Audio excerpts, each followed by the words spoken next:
ত্রয়োদশ জাতীয় সংসদ নির্বাচনকে সামনে রেখে আজ খুলনা বিভাগ সফর করবেন বিএনপি চেয়ারম্যান তারেক রহমান। দীর্ঘ ২২ বছর পর নির্বাচনী জনসভায় যোগ দিতে খুলনায় যাচ্ছেন তিনি। সফরে তিনি খুলনা ও যশোরে দুটি নির্বাচনী সমাবেশে ভাষণ দেবেন। এর আগে বিএনপি চেয়ারম্যান সর্বশেষ ২০০৪ সালে খুলনা সফর করেছিলেন। দীর্ঘ ২ দশক পর তার এই সফর অত্যন্ত গুরুত্বপূর্ণ বলে মনে করছেন স্থানীয় নেতারা। খুলনা থেকে আতিয়ার পারভেজের রিপোর্ট, জানাচ্ছেন সিরাজুম মুনির শুভ।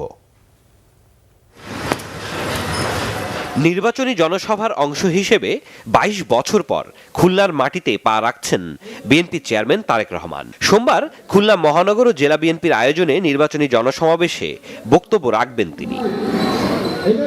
বিএনপি চেয়ারম্যানের খুলনাঞ্চল সফর ঘিরে মহানগর ও জেলা বিএনপি ছাড়াও অঙ্গ ও সহযোগী সংগঠনগুলো নিয়েছে নানা কর্মসূচি, মিছিল, স্লোগান আর প্রচারণায় মুখর পুরো নগরী। সমাবেশ সফল করতে সমন্বয়, আবাসন, শৃঙ্খলা, মিডিয়া সহ ৬টি উপকমিটি গঠন করা হয়েছে।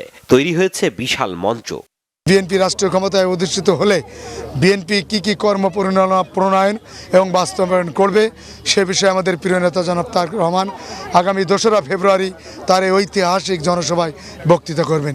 আমাদের প্রিয় নেতা আসাতে লক্ষ লক্ষ লোক জমায়েত হবে এবং এই অঞ্চলের মানুষকে বার্তা, এটার বন্ধ মিল কারখানা চালু করতে হবে এবং শ্রমিকদের ন্যায্য দাবি দেওয়া পূরণ হবে ইনশাল্লাহ। নেতাকর্মীরা জানান, সকাল 10টায় খালিশপুরের প্রভাতী স্কুল মাঠে জনসমাবেশ হবে।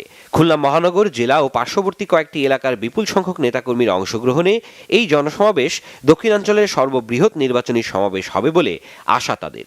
প্রায় ৮ লাখ মানুষের উপস্থিতির টার্গেট নিয়ে কাজ করছেন নেতাকর্মীরা। খালি নিরাপত্তা না, সার্বিক বিষয় নিয়েই আমরা কাজ করছি।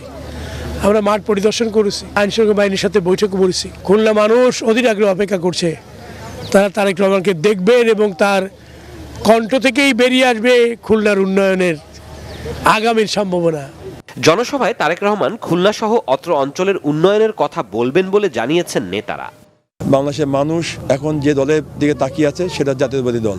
সে দলের নেতা জনাব তারেক রহমান দীর্ঘ ২২ বছর পর আসছেন। স্বাভাবিকভাবেই লক্ষ লক্ষ লোকের সমাগম হবে, এটাই স্বাভাবিক।